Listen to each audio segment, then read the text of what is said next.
had had enough. Well, you drove out there into the middle of nowhere and had some sort of loud verbal display challenging ET in general out in the middle of nowhere? That's what I was doing. I actually had a pistol in my hand at the time. I was really ticked off. When I was having this fit, I was waving the gun in the air, okay, and I had this fit. And at this moment, I said, okay.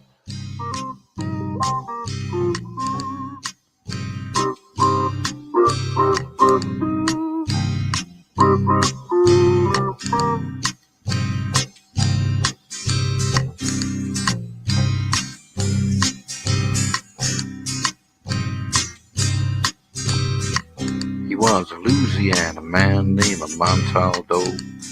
Folks around called him Six Gun Joe. Worked with iKon, don't you know? Investigating UFOs. Out for a drive with a gal one night, they stopped to check out the reporting site. When an alien lit right there on the ground, he commenced to throwing his weight around. Now, old Six Gun didn't take too kindly to that kind of thing, especially without Vaseline or anything like that, you know. Seriously. Well, Six Gun looked that critter right in the eye and said, "Any last wish before you die, yo?" Reached for his gun, quick as a twitch, and said, "Fill your claw, you son of a bitch." Now a legend spread across the land about this pistol-waving man. But if you're from space or from Earth below, you don't give no lip to Six Gun Joe.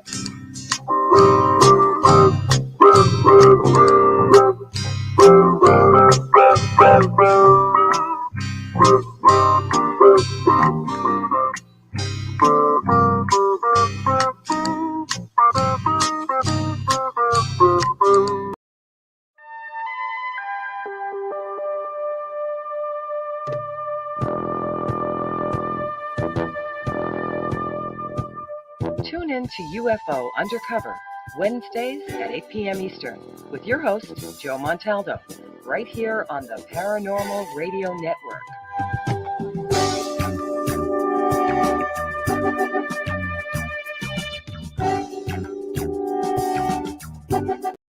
Welcome to UFO Undercover, with your host, Joe Montaldo. Welcome, everybody. It sounded like there was a little static in there. Usually I hear really clear audio. Anyway, welcome, everyone, to UFO Undercover. Hope everyone's having a great day, great morning, great evening, wherever you are in this big, beautiful blue ball. You know, I don't know why you son of bitches keep trying to blow the place up. Leave my planet alone. Do not make me have to do forcible eviction. I'm telling you, that is the next step. I'm going to call my friend Bob. You know, that's his great-great-uncle behind me back here. So you know we're real tight friends. And I will forcibly evict you people. Putin, are you listening? Kim Jong, Trump, because I know you're going to be next president. Are you listening? Oh. Sometimes I think I live in a Twilight Zone. Matter of fact, I was watching, it wasn't Twilight Zone. What was it? It was the other one. I was watching it the other day thinking, oh my God, this is planet Earth today. What the hell has happened? I don't know, people. It's a strange place to live. Tonight we got Dr. Rita Louise with us. Rita's always a great guest. Her and I have talked about some controversial subjects over the years. Matter of fact, we spent 2 hours talking about crazy narcissism one night. I'm still getting emails over that conversation. Every now and then somebody will hear that. Who was that? I said, hold on, I'll get your information. Let me send it to you. Well, you see, I set the alarm off now. It's just funny as hell, though, some of the things that people key off on when you're talking. So, Dr. Rita, how you doing tonight? I'm doing great, Joe. It is so nice to see you. I know it feels like it's been I know it's not been that, but it feels like it's been a long time. You know, I was just talking with Michelle DeRoche about you the other night, and I said I got to make sure I put your on my schedule so I don't forget, because you know I get crazy and forget stuff. Now, guys, y'all can channel the questions like you do off the messenger room, or you can channel them over here off. We're on 1, 2, 3, 4 Facebook pages, two YouTube pages. Oh, you can't text us on Roku, people. That's live television. Hey, out there on TV. Woo! I love being on TV. It's oh no, Roku's real television, people. We're up there with Prime and Netflix and a whole bunch of them. Oh yeah, we're up there with the big boys. It's yeah, and since I cheated and used, instead of using the name of the station, which is United Public Radio, I used the old name, UFO Paranormal Radio.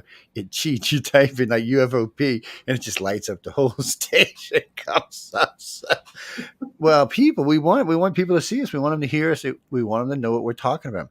You can't have me some Dr. Rita. You never know what her, well, you do sometimes, because sometimes we're talking about a book or something. But sometimes you just never know what the topic of conversation will be with us. And I can guarantee you they're always entertaining and always informative at that. So anyway, Dr. Rita, how you been? What you been up to? Tell the audience a little bit about yourself so they know who the hell you are. So I've been really busy. So, all right, I'm going to pitch right at the beginning. Go right, get on. Right. Doo-doo. But see, and I'm just going to throw this in. So people think that I'm like so freaking weird. I just bought a project house. And so today was a demo day. And it's like, here, let's just like take this wood off the wall and do all this crazy stuff. But that's good stress relief. I love it. Because when I demolish something, because, being that I do construction for a living, I get to demolish stuff from time to time. And I love it. Let me tell you what, my son and they were laughing when Dad's out there with a mall. They're going, Jesus Christ, dude, you just knocking shit off. It's good stress, people. It was good stress relief. I felt better afterwards. I didn't want to kill half the people I knew. So that was a good thing. And, anytime you get a project house, I've done a lot over the years, and I've done for other customers and stuff and myself. And, you got to get the old shit out the, excuse my language, the old stuff out the way to get to the new stuff. So what you're going to put. So wait, let me ask you, since we're on this subject, so are we going back original? Are we going back modern? Are we going something in between? Because I've seen pictures of the house a couple of times here. The house was built in 1860. Yeah. And, I'm part of the Historic Association, so I'm trying to keep it as original as possible, but it was this funky house that was like a walk-through house. So you had to walk through all of the room. No, it's like a shotgun. Okay. Yeah, we got a lot of them down here. But they had built this big porch on the back. And so I'm closing off all the doors and using that porch to be the main hallway, so that there's just one path, because there's no closets. Yeah, so there's no closets. Closets in. And I'm like, well, if I close that door off, I have room for a closet. Bam. So the doors are going away and closets are going in, because people seem to like closets. Yes, well, you need closets, especially, if I showed you my studio right now, you'd fall over on your butt laughing. There's so much stuff in here. And when I put it together, it's beautiful. And when I do, like if I bring somebody in, I have to make sure it's pretty, but I've got boxes and stuff stacked. Also got expensive clothes mixed in with it. It's insane. Really nice stuff hanging on a wall. Sections done for just video chat, like what we're doing right now. It's insanity, but I could use another 2-3 closets. I could use a whole nother room. When I bought this house, this is a 3-bedroom. God, look at all the room we got. That was 8 years ago or 10 years ago. Shit's falling out the windows now, people. I need to add a room. You need a storage project house. Oh, I know. That's something like that. Well, we got an acre and a half, and we can acquire an acre and a half next door because it's a friend of ours that owns it. But it's strange, and when you get into it, when you start getting into it, it's the only thing about project houses I hate. You look at them, you do out your budget, and you do one of them. Like sometimes you have to do part budgets because, it's a matter of what kind of money's flowing when. And right now it's not the bestest time for money in the country, but higher interest rates, not the greatest time to sell, but still it's you look at it and you go, okay, I got $35,000 for this part of the house. And then you sitting there going, oh shit, I'm 10,000 over my 35. What just happened here? And then you're like, well, wait, then I got to take away from somewhere else. No, it's insanity, but it's a lot of fun. You get to do exactly what you want. You get exactly what you want out of it. And since it's an older house, it means it has character and charm built into it. So it's just a matter of bringing that up. You'd be surprised how many old homes I go in and restore the 200-year-old floors, and they look like the day they were put in. Restore the panels. Maybe you need to have a talk. Yes, I have a floor two floors that I'm just going to cover with vinyl plank. Take some pictures and send them to me. If they're doable, I'll tell you how to do them. I'm not going to tell everybody because I don't want to give away any secrets, because we charge big money to do floors, but it's not as hard as it thinks. It's just the scariest part to doing any wooden floor is the sanding part. people want to use the wrong kind of sand just a lot of times, and it makes bevels in the wood. So when you put the clear coat on it, you see like waves. I've seen it happen many times, but it really isn't. It's not that hard. Standing. I was already like had my mind right. Here we're having this whole like work talk. I had my mind around sanding, which was fine. Yeah. But they had put a bathroom in what I consider the master bedroom, which isn't there anymore. And they cut out the tongue and groove floor and just put planking in there, which doesn't match the rest of the floor. I mean, it's just kind of like a cluster. And then they built this wall with the biggest freaking nails I've ever seen in my life. They were like, using spike nails, yeah. Like a quarter of an inch round, and left big old holes in the floor because they needed to use 1 million of them to hold the 2x4 down. Yeah, well, probably because they were using wood that was. See, some wood you got to be careful with. So we actually use guns now to shoot everything. So we cheat, and we use screws on some stuff. But you got to watch some wood. If it isn't properly dried right, and you set it down, it'll start bending upwards and twisting crack ways. And man, all of a sudden you got this weird, and then it starts gapping in between where the tongue and groove goes. It's horrible when people don't do it right. And it's not that hard to mess that part up, because a lot of times you're relying on your local lumber store to get it, and they're saying, "Oh yeah, it's cured. Don't worry about it." And you stick it down. So, what do you mean, Bruce? You can actually take a flame to it and a fire to it and tell if it's been cured properly or not. The part going down, if you take a flame and it starts to scorch it real fast, it's cured. If you're sitting there with the flame on and flaming it like this, back and forth, oh no, don't put that wood down. That wood's still wet. Just don't even bother, man. It's just don't. It's there's easier tests than that, but that's just one of those things. What's that, Jackie? I've built a lot of homes over the years. I've remodeled a lot of homes. I just got finished in Aplex not that long ago. Yes, it's a nightmare sometimes.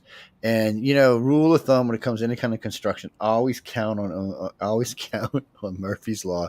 If it can go wrong, it's going to go wrong. So just know that going into a project, and you're way better off.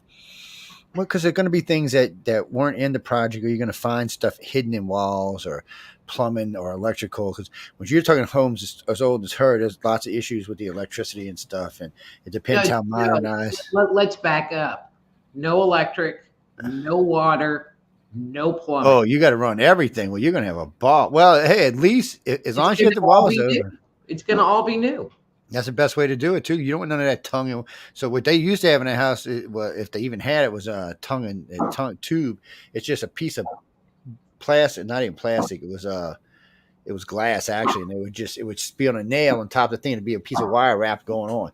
There was no coating on the wire. The wire wasn't in the walls. It was just open where everybody could touch it, kill it. And then look, it would be running on you across your ceiling and then down your wall to where your switch was. I mean, it was how more people didn't die of electricity back then is beyond me. And they still find them in New Orleans. Every now and then we'll get one, and we'll go up in the attic, and it's all tongue. It's all the little tubes going all the way across. I'm like, you got to be kidding me, man. And the first thing we tell them, well, this is going to be more expensive than you thought. But, a good electrician can take care of all that. A good plumber can take care of all that. Or, you know what? A lot of plumbing you can do yourself as long as you know how to carry a little grade so it's sloping down. Plumbing you can do yourself. A lot of electrical you can do yourself, too. Putting the boxes in, putting the switches in, putting the circuits in. The hardest part to electrical is when you put your breaker box in. And you just got to know how to do it. I mean, it's not super complicated. Just you got to know how to do it. What's that, Bruce? No. What do you mean? Is she an alien? Who's an alien? Rita's an alien. She might actually be an alien. I'm not sure. We've had this conversation before. She could possibly be an alien. Well, no, she looks different every time I see her. I've known her. God, I'm not even gonna say how long I've known her. I don't want to date us, but every time I've seen her, she looks different. The first time I ever met her personally, I mean, I talked to her before this, but the first time I ever met her was for the Roswell 60th, which was a few years back, 10, 12, something like that. She was wearing a metal hat. Oh, my tinfoil hat. Yeah, that was who was we with that day? Jerry Pittman. Yep, Jerry Pittman. Jerry was great. I miss Jerry. I miss Jerry. I miss Jerry. I miss Kevin Smith. I miss a bunch of them old guys. He was a radio producer, radio show host. He was really good at what he did. .com. I think his webpage still exists. Yeah, I think their stuff is still up. No, he was really good at what he did. He was a lot of fun. I had him. was myself and him and Kevin Smith on one night discussing politics, which was funny as hell because he was as far left as you could go. Kevin was as far right as you go, and I was somewhere up in the middle. It was fun. I'm not gonna lie. It was fun, and we're all three friends, so we could get away with calling each other dumbasses and stuff. But no, because we were all three friends. Yeah, I'd been knowing them for a long time, and Jerry and I did quite a few interviews. When matter of fact, when I met Rita and at the 60th, we had done quite a few interviews there. He's a lot of fun to do interviews with, and he was very pointed in his questions. I liked the way he asked questions. He was like, "Oh, you're going to answer this question now, right?" I learned so much from him, because I had just started my radio show and met him, and kind of like a mentor. Yeah. Well, he was kind of like a mentor. Even for me, he was kind of like a mentor. I mean, he's probably 10 years older than me, maybe a little older than that, and he knew a lot about things in the radio that I didn't. I mean, I wasn't even getting into radio. I was actually, and I still run the International Community Family Institute. That's what I was doing. The radio it just became a way for us to get our stuff out when we couldn't get it on other places. That's what we used it for. And he taught me a lot. I mean, I learned a lot. I learned a lot from Jim Mars, and these guys were good at what they did, and I enjoyed talking with both of them. And like I just said, with Jerry and I, we didn't always agree on a lot of stuff, but they were good conversations, and the stuff he knew very well. And he taught me a lot about a lot of different things. He also taught me how to deal with people. We're not going to say any radio shows names, but there are some radio shows out there that you have to get on. You have to make the circuit, but they can be rather snobby pains in the asses. That's the only polite way I can say it. Well, no, Coast is easy. I've done Coast 5 times. Oh no, people have done it far. Rita's probably done it more than I have. No, actually, just 3. Just 3. See, they never bring the good people on. They always bring the people on 30 and 40 times that you're like, really? Why is this back on this thing again? No, really, people, I'm serious. And now they changed the format to they're doing 2 hours and 2 hours, which I don't like to do that. I don't. Well, because they don't give you enough time. You only get 28 minutes of airtime per hour. Yeah, they got a lot of commercials. Well, they always would bring me on at the 2 to whatever, 12 to 2, and you were like, yeah, that second one, and you have to be strategic and take a shower and drink a bunch of caffeine, so you're like perky. Hey, and you never know who's in front of you, so you don't know what kind of audiences you're getting. See, because a lot of times they'll give me the last 2 hours. The first 3 times I did it, they gave me all 4 hours. And then I did one with Melinda Leslie. They gave us all 4 hours, but Melinda was on with me. And then the last one I did was 2 hours. And it was this guy that was on. I went and listened to this guy in Coast to Coast because he had him on like 4 times. I'm thinking, and why in a bleep would you bring this guy on 4 times? I wouldn't even bring him on radio. I'm not even going to lie. I wouldn't even bring him on here. I would feel like he would do harm to the network. Just tells you, I don't know. But then I feel honored that you had me on. Oh, you're a great guest. You're always a great guest. That's what I said. I was talking with Michelle DeRoche the other day, who's now the station manager on the network now. She took over all the day-to-day duties. Thank God. She's such a lifesaver. And she's, what's that, Janice?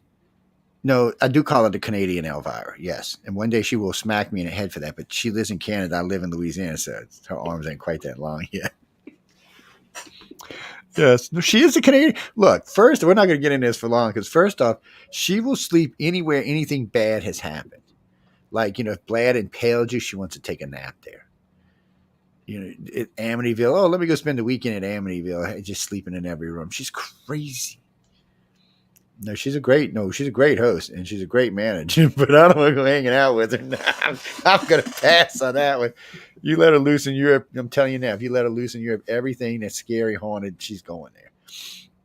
It's just her personality. It's who she is. Whenever I end up going to a haunted location, and they know who I am, they're like, here, we're going to put you in the haunted room. And it's like, I don't want to be in the haunted room. I'll come visit the haunted room, but I don't want to be in the haunted room. I don't want to be in the haunted bed.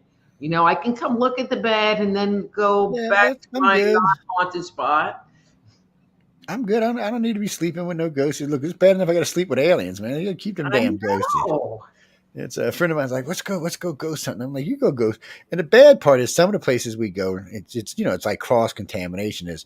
So one of the graveyards we go to, it's It's about a 400-year-old graveyard. It's out in the middle of the swamp. Used to be part of Napoleonville before NASA took it over.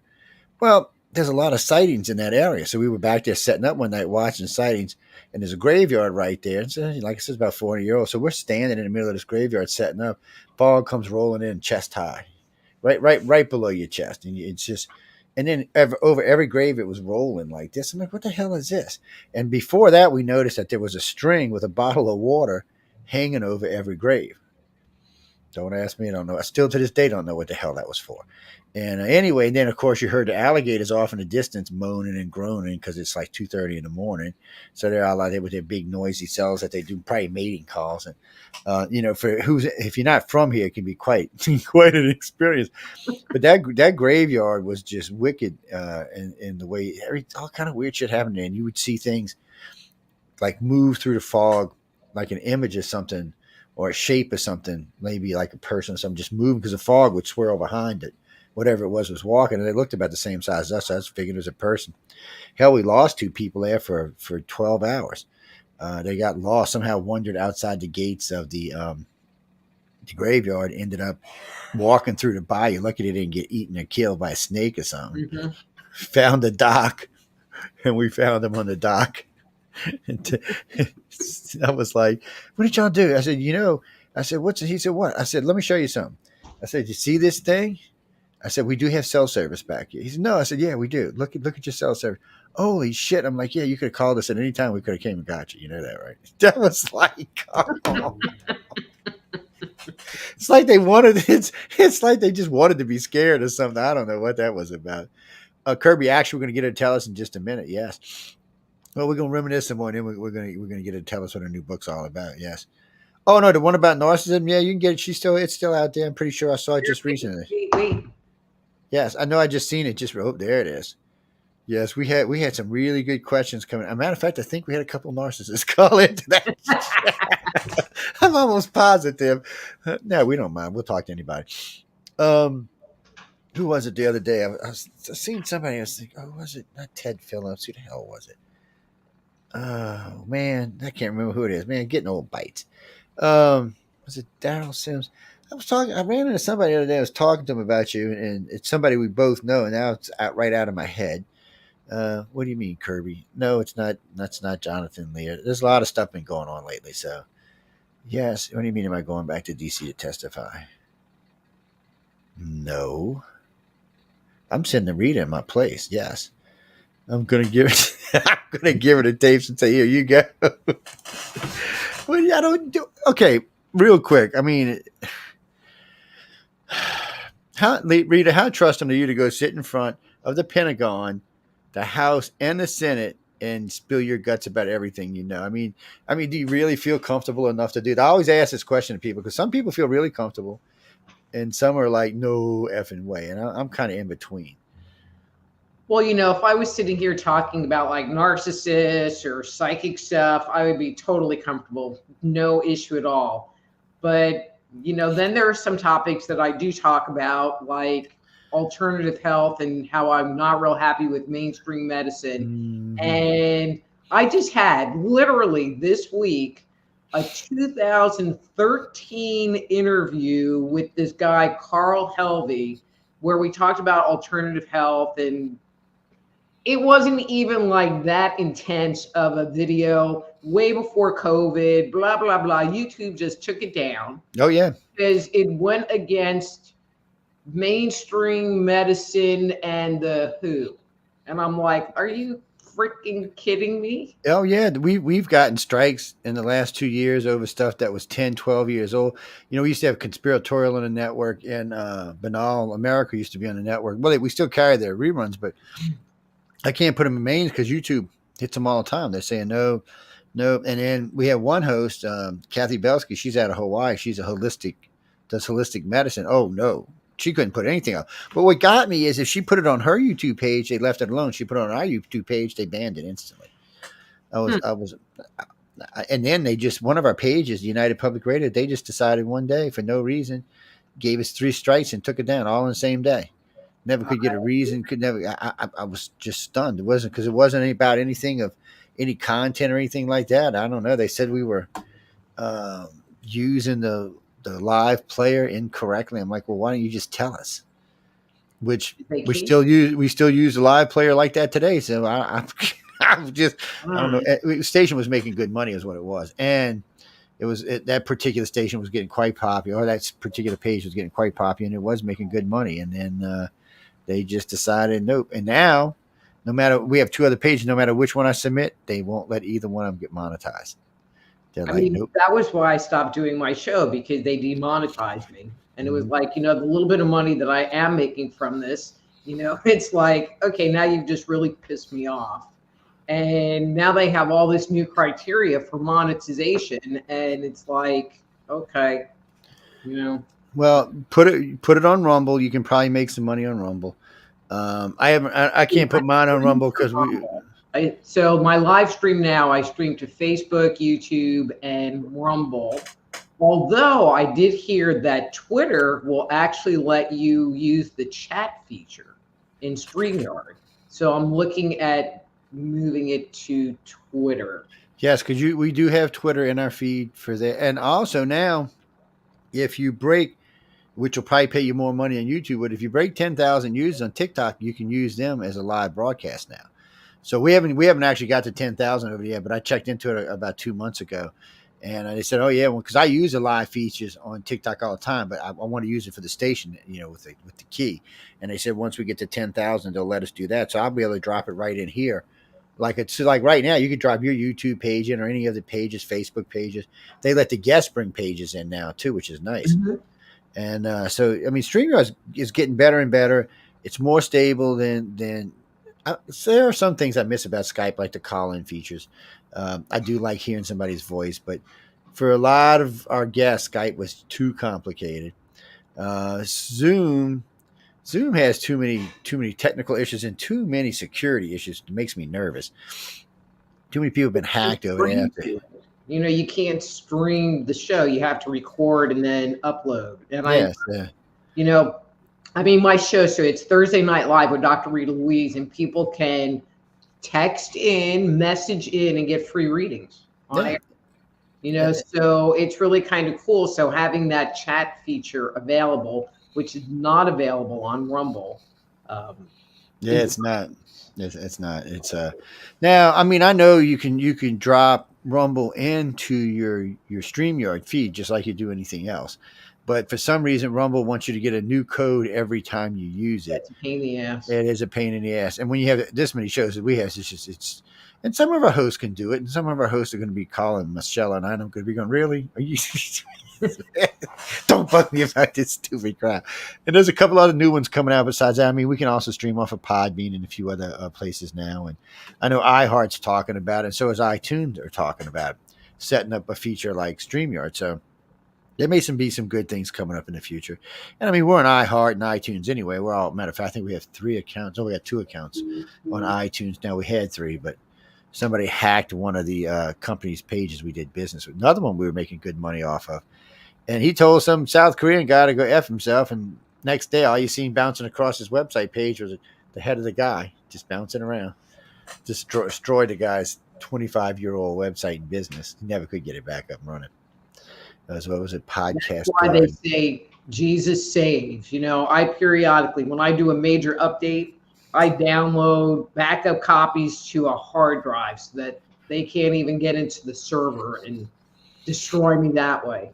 Now you got to watch these days. I mean, I don't worry about it as much because the setups I have now, I have 5-tier security, so it's no people. I'm not challenging any of y'all to try to hack me. Okay, I'm sure there's some hacker that can do it. I'm just saying I don't worry about it as much because I have 5-tier security. I mean, we have the internet company security, and I have a business connection, so we have their security, and then they have another set of security for the business side, and then I have 2 sets of security in the business router, and then each computer has its own. So it makes it a little bit harder to get into, but it's not impossible, people. Yes, I used to hack when I was young before it was illegal. Before it became a crime with $50,000 and 10 years in jail. Yeah, no, I don't do it anymore. Man, I got good computer skills, but I don't want to go to jail. The hell with that. Only 2 things are going to happen. Like with poor Billy. Billy used to hack NAS and send out the information to everybody. He got caught. They offered him. They offered him a job because he was really good at what he did, or 15 years in jail. Of course, he took the job. First place they sent him was the heart facility in Alaska. He did 5 years there. Then they sent him to Pine Gap, which I love this guy because him and I are good friends. They sent him to Pine Gap for 12 years in Australia, in the outback of Queensland somewhere. He sends me all kind of good stuff. And nothing that can get him in trouble, but still. Now, last I heard, he was at the Pentagon. Yeah, that's the last place I heard he was at. He runs security over there. He's good at what he does. Yeah, he gave me my first AI program I still have today. It runs in the back of one of my computers all the time. It's like, hello, Joe. Good morning. Would you like some fresh AI coffee? No, it's not real. I don't want it. Is it sunny? And it'll tell me if it's sunny or, whatever kind of weather. It's retarded, but it's nothing like the AI today. So what's that, Jennifer? Okay, no, we're gonna go there right now. So Dr. Rita, so Jennifer, first thing she says, what's the new book? What's it about? Where can they get it? Did you hear me?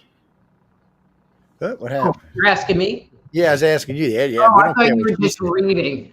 No. I was actually reading to you. Well, I'm reading her question to you. To me. Got it.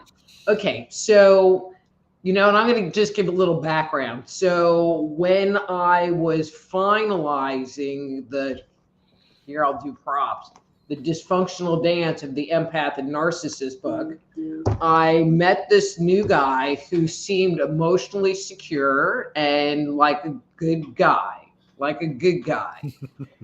And that turned out to not be the case. And, and we were together. The one good thing was we were together during COVID. So I wasn't like here by myself making that all happen. But COVID was ending, but at the same time, my business wasn't doing well. I figured I would be swamped doing health readings for people during COVID. Do I have COVID? And it was deathly quiet. And to the point where now I'm living on savings and I'm looking at getting a freaking day job, which I haven't had like a real day job in a lot of years, a lot of years. And so anyway, so that relationship ended, and I'm not even going to get into that story. And it left me in a place where it was like, okay, so I got screwed over in this relationship. My business, which had been my life, and everything for the last million years, was all falling apart. My whole life was falling apart. And really all I wanted in that moment was to be happy and find some inner peace. So it set me back to investigating to see if that's something that can actually be possible. I mean, because most people, all right, my assumption was this is who I am, and I had anxiety and I had a lot of negative thinking. And so I figured this is Dr. Rita, kind of anxious with negative thinking. And I didn't know if it could be changed, because I figured maybe there were people that were just happy. And then there's the rest of us schmoes that walk around not so much. And I uncovered early on that it was something that you could, it could be a goal. It could be something that was achievable. So now I'm digging even more, trying to understand what's going on inside, because when you sit there and talk about this change process, in order to change something, you need to understand the mechanism of what's going on inside. So let me give an example. It'll make more sense. So something happens and now you're triggered. You're upset, you're angry, you withdraw, whatever your natural response to an upsetting situation is. And usually those triggers will put you into a cycle where your inner critic, that voice in your head that tells you that you suck all the time, or you might worry about it, or you might ruminate about it, whatever your poison is. I just got bigger. And but whatever that poison is, and you just live with that, you live that way. And what I found was you could start paying attention to what's going on, so something happens and now I feel bad and I catch myself thinking about it all the time, or my inner critic is going, oh, well, you should have done this. Well, you suck. So you catch those moments and you just go, wait a minute, I don't have to do this. And you stop the voice and that forward motion, but you can also use it to look at, well, what happened and what activated it in the first place, and what can I do to change either me and not be reactive to it because there's a behavior that I'm doing or not doing, or change the situation. And I'm going to use a toxic relationship. There are, and I'll actually use mine, because I've had a lot of them. Is, you're in a relationship with someone and something happens, and in your mind, you're like, I can't stand them, and they need to go and I need to run away. And you have all of these thoughts of not happiness. And instead of saying, you know what, I'm going to value me and you have to go because you're making my life miserable, we tend to ignore what we're feeling and what we're experiencing inside. And so sometimes the trigger and the reaction need to change in order for you to be happy. It's true. And so it sounds like a really hard process, but it's not. It's a practice. I'm going to do this. And I was explaining this to someone the other day, and they were like, so it kind of sounds like dieting. If you take a step back, dieting is not hard. You don't eat the chocolate cake. You don't buy potato chips. It really is not that hard. And the more you sit there and pay attention to what you're eating and how much you're eating, the less you're going to eat if you choose to not eat. And so bringing in this mindfulness and bringing in the ability to pay attention to what's going on inside is just like that. It's becoming aware. And, if you constantly find yourself being upset, you'll make a different choice.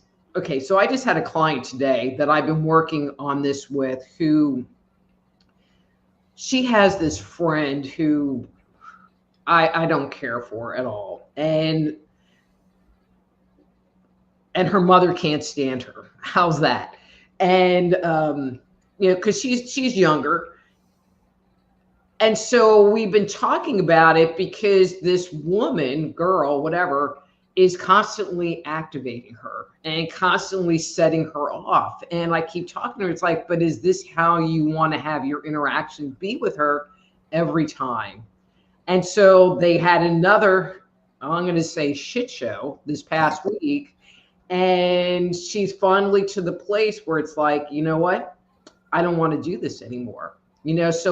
But she became aware of the pattern, and we've been really focusing on that pattern. Or whenever she gets triggered because of that relationship, we really focus on the pattern. And she has finally seen the pattern like clear and with open eyes, and is making a different choice. And that choice is to end that relationship. Yay, thank God. Well, you have to make that choice. I've been working with some people who, I'm not going to put out their names because it's too controversial, but I do a lot of work with them on other stuff. It's, we do a lot of press work together and stuff. So over the years, I've picked up a couple of their books here and there. A couple of the people who are there are friends of mine now. So they're always sending me stuff they think that might help me to adjust whatever. So, okay, what's going on? Why am I froze? You're not froze on my end. Okay, sorry about that. Well, that was really where we had two stream. Oh, we're not even going to go there. That was just weird. But anyway, that was just weird. We had two StreamYards exactly the same, but one was moving, one wasn't. I have no idea what that was about. I must have opened something and not noticed it. But they believe that a lot of who you are is either from your past or from past lives, but they really think most of it is from your past, and you can go back and correct it.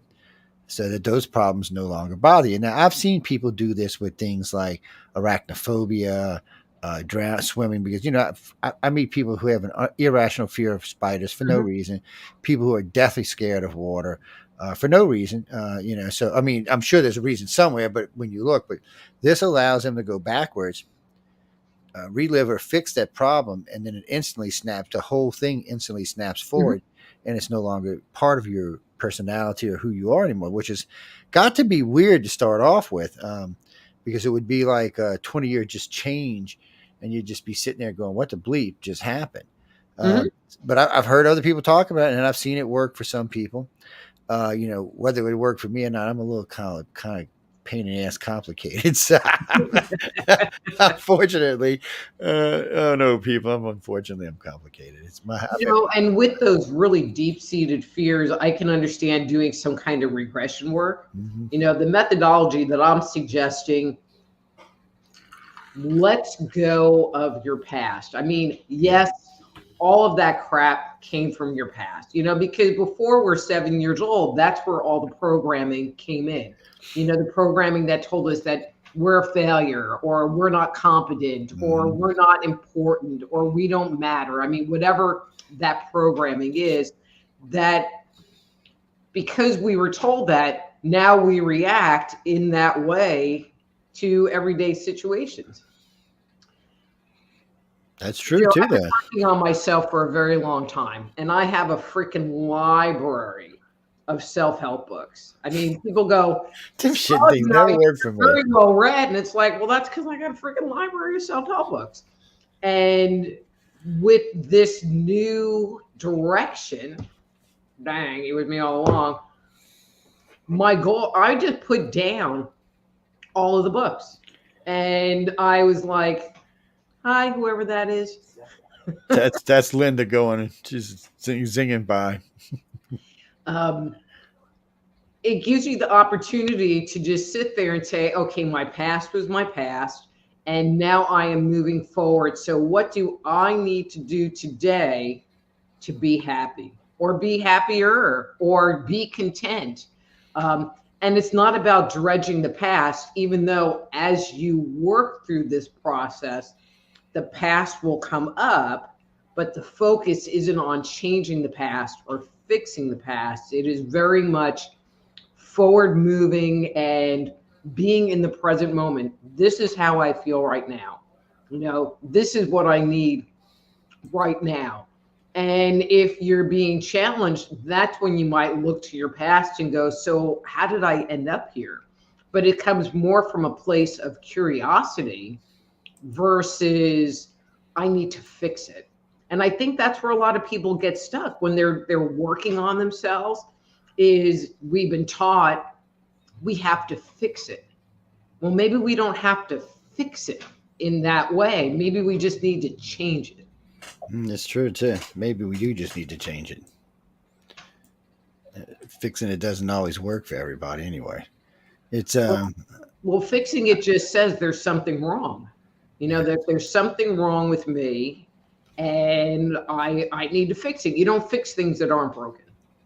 A friend of mine the other day asked me, because, since I was like 14, a lot of people died in my life.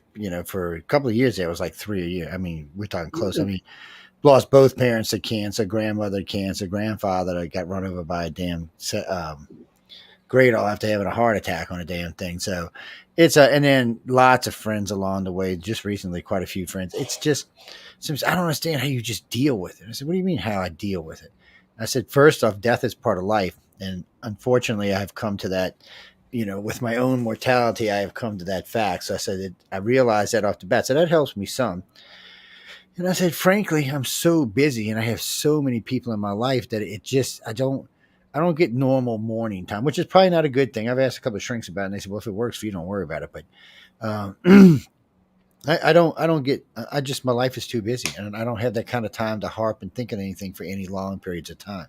If I stop for just 10 or 15 minutes, then I'm missing something, not getting something, forgetting something. Like I told a friend of mine, it took me almost 3 years to mourn for my mother, because my life was just, it didn't matter that she had passed. Nothing else in my life changed. The businesses were going. We were booming at the time. We were busy as all hell and get out, and then we had all kind of stuff. And I'm like you though. COVID came along. COVID so far has cost me about $285,000, give or take, between the first 2 years of COVID, and then COVID slowed the economy coming in, and then Joe came in, and for some reason it got even worse. So for us, it's just been slow for really, Well, I'm not blaming everything. I don't know why it got worse. Well, yeah, we know that. What do you mean, Frank? I'm not. Look, I'm not going to blame Joe for anything because, frankly, sometimes when I listen to him talk, I wonder how he passes any cognitive test. But what scares me even more than that, Jackie boy, is I would have been okay with Trump 4 years ago, but now he's going to be 81 when he comes out if he wins. So he ain't all that much younger than Joe is right now. So I mean, y'all all bitching about this thing and the other thing. Who, Nikki? Let me ask y'all this: who do y'all want to be president? If we took Joe Biden and Uncle Orange Hair out of the race, who we got? Uncle Cracker and Uncle Orange Hair. If we take them out of the race, who do y'all actually want to vote for? Newsom? No. Kennedy? Yeah, but he can't speak, so we'll never know what the hell he's saying. Nikki? Maybe. I don't like Nikki at all. I don't trust Nikki is what the problem is. Kennedy? Yeah, so, well, what's his name? Kennedy. He left the Democratic Party, and he's an independent now. He's Robert running. Kennedy. I kind of like him. I like him, but the problem with him is you can't send him to America because he's like, nobody can understand what he's saying. And the bad part is he's got really good ideas, but he can't get them across to the American people. And unfortunately, that's why Obama did so well, because he spoke so well. I mean, he's a good speaking president, even if he's a bad president a lot of times. Not in fun. No, Obama got screwed, people. Don't blame Obama. If you're going to blame anybody, you blame the Democratic Party, because he should have been a senator for 6 or 12 years. When he came in, he would have actually been able to get his ideas done. He came in 6 months after he was a junior senator, hadn't even voted once yet. And y'all threw his ass into the. Okay. Let's get a little conspiratorial here. Go ahead, throw it out there. Sound very interesting with Obama. He received the Nobel Peace Prize for something. The November before the election even happened. So he wasn't even elected, and he won a Nobel Peace Prize. I'm like, how could you win a Nobel Peace Prize when you haven't done anything? Because he was going to be the first black president. That's what he got the prize for. But the election hadn't even happened. I don't know what that was. So I know the one he got when he was in the White House was because he was he was in war. We had 2 wars going on, people. We had the Afghanistan and the Iraqi war going on. You don't get a Nobel Peace Prize when you're fighting 2 countries. And in case y'all didn't know, he killed more people with drones than any president before or since. So you just need to put out your pipe and smoke. I don't know. A lot of things went on with him. I don't understand how it happened, but I felt sorry for the man when I see Nancy Pelosi get up on stage and say, well, just pass the damn bill and read it later. Wait, what? Wait, we don't do that kind of. Wait, what? We don't do. You read stuff before you purchase something, or no? And then that was pretty much how the Democrats wanted to run everything, and the country said no and gave the country back to the Republicans, all except for the presidency, and then we had nothing for 8 years. It's gotten to be this wicked little conspiracy rolling around in circles, and nothing seems to change anymore. You want true bipartisan? The last 2 bipartisan presidents were Ronald Reagan and Mr. Ken, keep it in his pocket, Bill Clinton. He was bipartisan president. Whether he was in trouble for what's her face or not, he was a bipartisan president. And what got me is the Republicans didn't want to impeach him as bad as the Democrats did. He was never getting impeached for that. There's no crime. There is no crime against having an affair. I'm sorry, people. There's not. The only thing they tried to get him. He lied to Congress. That's what they were trying to impeach him for. Yeah, he said he never had sexual relationships with that woman, and we're not going to get into why he didn't get in trouble because they splitting hairs there, but that's why. Because nobody. Once you've been in politics X amount of years, you don't go to jail. You get in trouble, but you don't go to jail. Look at Hillary Clinton. Everybody around Hillary went to jail except for Hillary. All kind of her tech people went to jail. And they couldn't put a Huma Dean in jail because she was too close to Hillary, so they put her husband, Wiener, whatever you want to call a guy, in jail. That guy was something else, people. I don't know. I mean, but this isn't the kind of politics I grew up with. There's always been corruption in politics, but this stuff lately has just been just stupidity stuff. I It's mean, crazy. You sit there and you watch the news, and it's like, okay, so what else is going to happen? And I don't know. When I would put on like mainstream media, I like find myself yelling at the TV set, talking to right. the TV set, because it's kind of like, huh? Yeah, I cuss it and stuff. What? Wait, so I was watching the New Hampshire poll results last night to just check it in. And so the network that I had on, I think I had Real America's Voice on. So there's like the main screen, and then no, it was Fox. And on the side they had questions, and then like response, like strongly agree, disagree, strongly disagree. So there were 4 things. And so most of the stuff, like, do you have issues with the border? And it's like, yeah, there was a lot of the things that you and I would, normal people, we're polling how we would maybe poll them. And then there were ones that were like, do you think that President Biden is doing a good job? 83%. And I'm staring at the freaking TV set. I'm like, okay, so there's border issues and there's economic issues, and you don't like what's going on with Ukraine, and you're not so sure about Israel, but Biden's doing an 83% good job. I mean, there were a couple other questions like that I'm like, huh? And that's because, and see, that's what happened when we stopped making people. So a lot of the polling companies aren't honest anymore. They poll. So like a lot of polling companies that swing left, they'll poll places like Boston or DC, places they know it's going to be 80%. Mm-hmm. Joe Biden, even NBC said this, and you got to know when NBC and CNN tell you, because they big lefties, when they tell you your approval rating is 33%, it's probably lower than that. So he's in big trouble. And then I got into it with Reuters a couple weeks ago because I own APC, the American Polling Company, and I said, look. I said, what are y'all doing here? I said, you've got Trump at 46 and Biden. He said, well, we got Biden losing. I said, no, you don't. I said, where's Kennedy at? Because Kennedy said he's running no matter what. And Kennedy's polling 17%. I said, and that 17% ain't coming from Trump. It's coming from Biden. At least 12% of it is. I said, so why don't you put the true numbers up, which puts him at 36%. Right now, currently, if Kennedy runs, there is no Democrat that can win this. The Republicans could put up a freaking chihuahua and they would win this race if Kennedy runs. So you don't think that Kennedy would pull from the Trump people because about 5%, yeah. For the people that don't like Trump, I mean, I would consider voting for Kennedy. Like if the choice was like Biden or Kennedy, I would totally go for Kennedy. There's a lot of people. A lot of people would. Them and Kennedy, I would vote for Kennedy. So there are those Republicans that don't like Trump, and it makes me wonder if they would kind of lean there, the more moderate Republicans, if they would lean more toward Kennedy, because he's a truth teller. I mean, I read his COVID book. All right, I read about half of it. Oh my God, that man is so pissed off. Because he knows he's been in the middle of it, and he's got connections, so he knows what's going on. So, but the problem for Kennedy is that I would say some of the Republicans would vote, but not in a presidential election because they would consider their vote a waste because they know Kennedy can't win. Right now, the highest he's polled so far is 17%, and unless something major happens to Biden. Now, there is something that could save Biden. Press. He gets 0.00000 media. Yeah, if Biden would fire Kamala and maybe bring in Newsom or Hochul or somebody like that, it would boost his ratings some.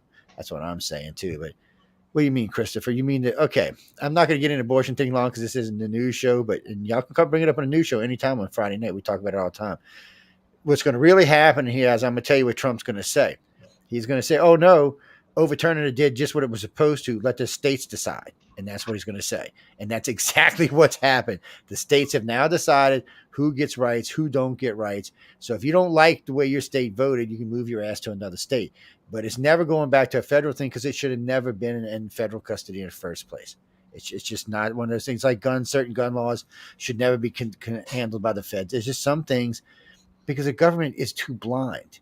When you go around and let people have 7 and 8 abortions, you got issues, people.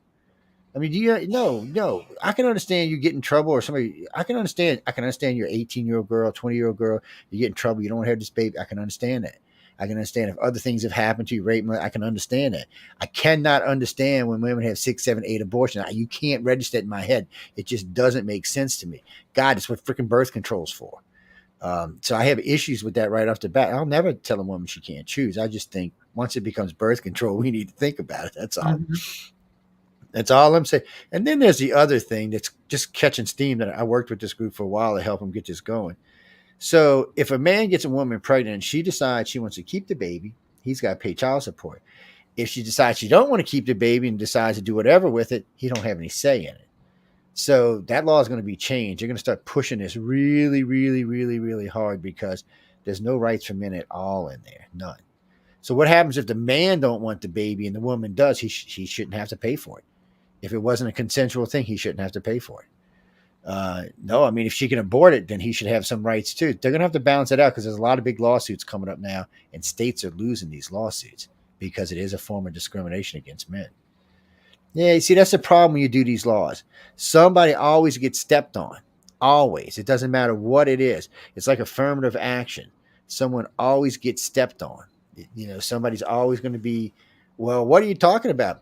So because of affirmative action, white women, I should say, get half amount of not sponsors, what do you call it when you get a grant to go to school? Or they get half as many as they used to now. No, because it's not based on grades anymore. It's based on skin color. And yes, it is. So every college that has this has to have X amount of this, and this color. Yeah, it's a bitch. We got rid of that in like the I thought they did too. 90s, and it just seems like it's worse. It is worse. And every time I turn around, Congress says they're getting rid of it. Every time. They say they're suspended it or it's getting out and it's going away. But every time I turn around, it's still there. And it's not just there, it's everywhere. And then it's worse. So what happens? Because white people in 10 years or 20 years will be 48% of the population. So that makes them a minority. What are they going to get? So everybody in the country is going to get affirmative. This is not going to work, people. This is just not going to work. But anyway, we'll cross that border where we do. I'll get Rita to write a book. All the white people have to become transgender, and then they. There you go. There you go.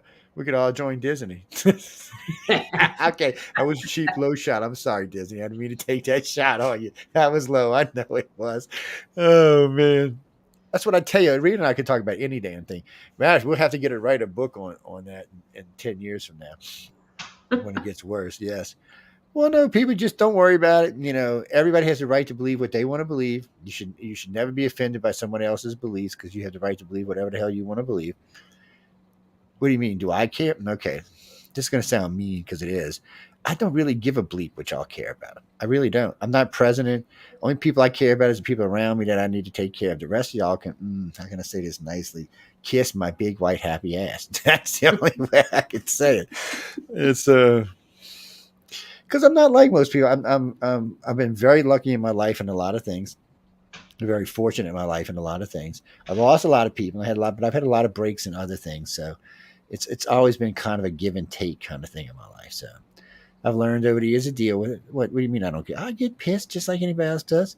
Thank God you didn't know me when I was young. Jeez, I could scream, knock a wall down. It was like a superpower or something.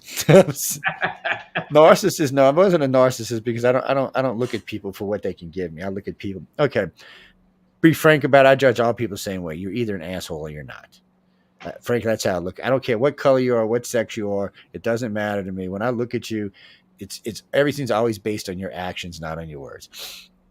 Because a lot of people say one thing and do another thing. So I always judge you by your actions. Same thing aliens do. They judge you by your actions. That's how it should be.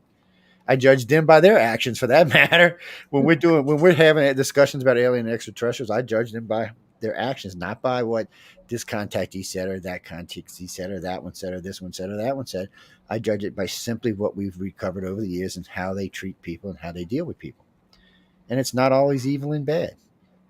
No, it's really, for the most part, it's really really the worst time seemed to be puberty till about 27 or 28. And I think that's when they're just doing like breeding experiments and whatever. It just seems, and that's the best time to do it because that's the time the human body is the most resilient. Plus, you don't remember any of it. Well, I'm going to throw a little piece on that. There are some experiencers that recall good experiences with the extraterrestrials. And it just makes me wonder if the person's own fear factor is what makes it be a terrible experience. That's a good point. Versus, they just kind of like go with the flow. And it's kind of like, okay, I just was abducted by aliens. Hey, I'm going to check this out and be curious about it versus just being like this rigid, like shell-shocked person where it does become a trauma. It does. Well, I think that's where the keepers and all these people who actually end up doing some work with the aliens come from. I think the ET's watching you as they're abducting you, and Rita's over there laying on a table. She's not screaming, she's not hot. She's just kind of looking around, like, and she might get up and see the lady next to her might be crying or something. She might get up and hold her hand. See, aliens are looking for that. They want us to be part of this program. They would rather keep us part of the program because then they don't have to eliminate our asses later on. I don't know, Johnny, real quick. So I've talked to a lot of abduction researchers over the years. I mean, I've been doing this 40 years, so I've talked to a lot of them, everybody who's anybody and a lot of people who aren't anybody. The problem here seems to be we're judging about acts as well. They haven't eaten us, they haven't killed us, and they haven't invaded us, but yet they haven't enlightened us either. So it doesn't seem, so when you hear all these different things contactees say, this can't really be the truth because none of that has happened in the ever thousands of years they've been here. They've got this long-term agenda and they're working their agenda and we're part of their agenda. And of course, it's 15, 18% of the population that they're screwing around with is part of this agenda. But the scary part is the other 85% aren't at all. And you got to wonder, are they cannon fodder or is this what, because look at it like this. So O negative came out of nowhere. I'm sorry, RH negative came out of nowhere 50,000 years ago. Since then, it's gained 15% of the world's population and it's growing. In another 50,000 years, it will be around 50% of the world's population will now have been RH negative. That's a big change. And RH negative people have different types of personalities. They have different types of egos. They're just different in a lot of ways. And contactees, and unfortunately for them, ET prefers RH negative people. I mean, every research poll we've done shows it conclusively. They abduct about 65% of the people they abduct are RH negative versus the 85% of the world's population that's RH positive is only about 35% are being taken. You got to figure, and the thing of it is, when we found this out, and this is 15, 18 years ago, when we found it out, we introduced it to every researcher we could find. We talked to, I went on Coast to Coast a couple of times after that about it. We did Ancient Aliens about it. Then Linda Moldy Howe tried to rip it off 2 years later, went on Ancient Aliens. So Ancient Aliens brought me on with her. And I was like, but anyway, I mean, pretty much everybody in the field had verified what I was saying. So it wasn't just iKon said, okay, out of this 105,000 people we questioned and took their blood test, that's what we got out of this. But, then you had Linda Moulton Howe's group come behind it. You had Hart's group come behind it. You had almost every group out there came behind it and said the same thing. So it made you stop and wonder, did they introduce this blood type? Did they introduce this blood type to introduce psychic abilities? Because I get in trouble for psychic abilities all the time. Because when I was young, I always believed everyone had this ability. It was just dormant somewhere. And then my stupid ass decided to start testing people for it. So we go to malls and we'll test 100 people. And maybe 10 people will test positive. What's scary more than that is, so on the card thing, if you do like red and green card, you're guessing if you're not telepathic, so you should get it right half the time. They're getting it wrong 70, 75%. It's like flipping a coin. Go take a coin and flip it with a friend, and you'll find out they get it wrong more than they get it right. But see, I can't do that. And I do psychic stuff for a living, and I can't do that. But you're different type of psychic, though. With the wavy lines, I can't do that because you're actually a psychic medium, and this is a telepath. So there's a difference. Okay. So mediums are different than telepaths. So people get confused with that all the time. It's like empaths. Empaths are simply people who can either affect or change. In other words, if we're sitting here and I can feel your emotions, like you get excited or happy or mad or whatever, I can feel them, or I can transmit them to you because I'm more of a transmitter than a receiver. It can be either way. It was one of the first things we had to learn about contactees because we were getting confused about moods. All of a sudden they would be upset or they'd be happy or they'd be goofy or whatever it was. And the more we found out, the more we found that these people were empaths. We started testing for it. Mm-hmm. Our problem is, and I still want to believe that everybody on the planet has this ability, but the more we test, the more it becomes unlikely. And then thanks to the Navy and the Air Force, who decided to drop their remote viewing and go with telepaths, they have actually put out and said, what they think the telepathic group in the population is, and they think it's 15%, which happens to be the percentage of people being taken. So you start getting these numbers, and it's hard to get away from these. And Denise, it doesn't mean that they won't be. So let's say, okay, Rita's empath. Let's say she comes back around next life. She has 5 kids. All these kids have this same ability. All 5 of these kids marry somebody. They all have these kids all have this ability. So eventually, unless something happens, eventually it will be in the whole world. But right now, it's not. But Yeah, see, it aggravates I me. disagree with you about that, Joe. That's good. Get in there, kick me. Because I believe that we all have that ability, but it's kind of like drawing or dancing. Some people are really good at it. They're Fred Astaire's and Michael Jackson's. And then there are people that you put music on and they can't even like clap their hands to the beat, and I think it's just a giant spectrum where, again, some people are much more gifted and good at it and other people not so much. It might be. Well, there's lots of testing going on, so sooner or later we'll know for sure. It's something that the Air Force and then, because Carly, the reason why is so what's his name? The remote viewer guy. Damn, I've interviewed this guy like 8 times. Colonel Holt, no, not Colonel Holt. I can't think of his damn name now. Anyway, he's the one who was in charge of the damn program. He's been on Coast to Coast a dozen times. He's been all over the place. But the thing about it is he realized early on. So a remote viewer can look and find the missile in Russia, but they can't give you the code to the missile in Russia. Well, a telepath can also find the missile in Russia and also give you the code to turn the missile off, because they can actually see through whoever's eyes they're seeing through, because it's telepathy. So whoever you happen to be into that time, whatever they're doing, you're watching as they're doing it. So if they're standing next to the missile, or if they're the guy punching in the code, you've got it right then and there. And because it's telepathy, you can walk around with them to find the people so that you can jump to the other person. It's a little bit different. It's actually a good bit different than remote viewing, but both serve the purpose. It's a different skill set. That's a very interesting observation on that. See, now you have me thinking. I mean, when I'm working with clients, I can like just step into their body and go, oh, well, this is how you're really feeling, and this is what's going on. And I can look through their eyes and go, oh, and this is how you're seeing this situation. But it's not something that I practice to like get secret codes. Well, no, because you're doing what would be called empath medium is what it would be called. But you're probably, in your case, you're probably floating somewhere between an empath medium and a telepathic medium. You're somewhere probably in there, just comfortably, because you've whatever it is, you've probably gotten comfortable there. It's probably what you use the most. So it's. Oh no, it's a very intentional thing to go step into somebody's body. I do that ghost hunting. There's a ghost over there, but I'm not able to read it, and I'll go stand in their body, and it's like. I learned don't really do that because it's stupid, because sometimes the ghosts are really nasty and now you're standing in this like really nasty energy. Something you don't want to be messing with in the first damn place. Well, but I can understand that, but it's dealing like with, because we both deal with contactees a lot. And what do you mean, Frank? An abductee is just someone who hasn't really come to grasp with the fact that they're being taken. A contactee is someone who's functionally aware that they're being taken. Yes, they know they are. They've come to terms with it in their head. They've come to terms with enough that they could actually give, like Dr. Rita, information if they were asked them.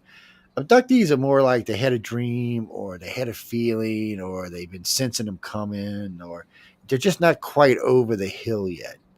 But I think it has to do with their their trauma response. You know, Yes, if it's that's screaming very on true. the table, they're going to want them to forget. But if they're like chill, you know, I always joke around whenever I take the cat to the vet, you know, because you take the cat and you put it in the box, and then you take the box in the car, and the cat comes out on the metal table, and then they get the anal probe, and then they're And done, they get the anal probe. go back in the box. And it's like, you know, does an abductee feel that way? You know, I'm and sure a lot of them do. is freaking out.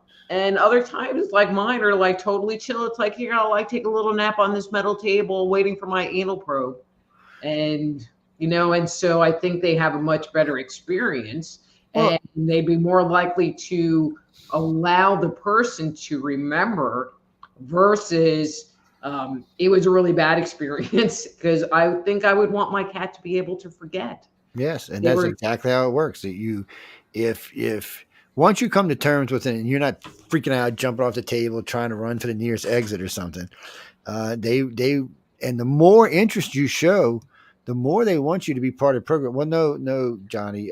So really, for me, there's abductees, contactees, and keepers. And keepers are just the ones that are fully and operationally aware of what's going on. They remember probably 35 or 40% of their contacts, and they remember a lot about the aliens because they're having regular contact. The contactees are just people who now have come to grasp with it. They're not really showing fear anymore, and they can deal with it. They can go home. What happens with a contactee, and this is what's crucial for anybody who's having this happen, a contactee integrates it into their life.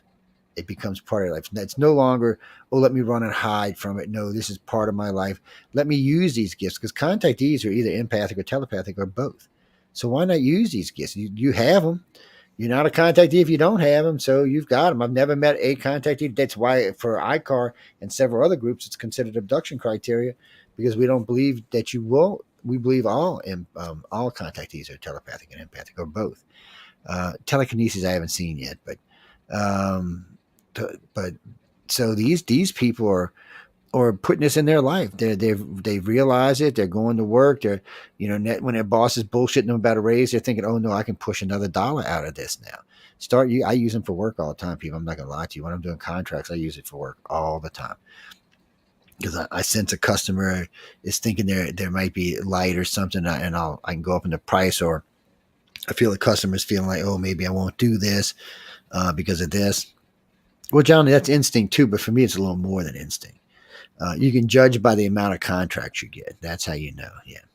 So if it's just instinct, it's going to probably be about 75%. When you're getting 90, 98% of your contracts, it's more than it's cheating, but how it works, it works.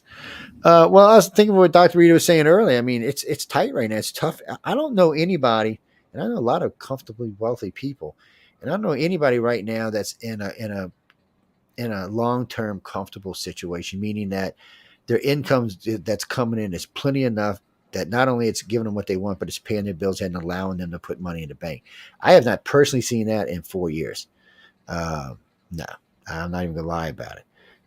If we're breaking even, we're doing good. So, we're not, because we're spending savings. It's. What do you mean? What do you mean the aliens did it? What the hell would I don't think the aliens give a good blink about our economy. I really don't. I don't think Bob the Gray is sitting up there going, oh, gold just went up 8%. Let me invest. I just don't think they care. They have their agendas, and whatever it is, it's long term, because the further you look back in time, the more you see them. I mean, they're all over. So if you look at what we consider the modern civilization, when modern civilization started, which is a lie, 6,000 years ago, because now we know it's older, ET's all over the place. The Greys are not so much, but the reptilians, the humans, are everywhere. And if you go back to where they found them 2 sunken cities in India, they're there too. And that's 12,500 BC. Further. That's what I'm saying. I mean, I think they're way further than us. Let me throw this one out at your listeners. So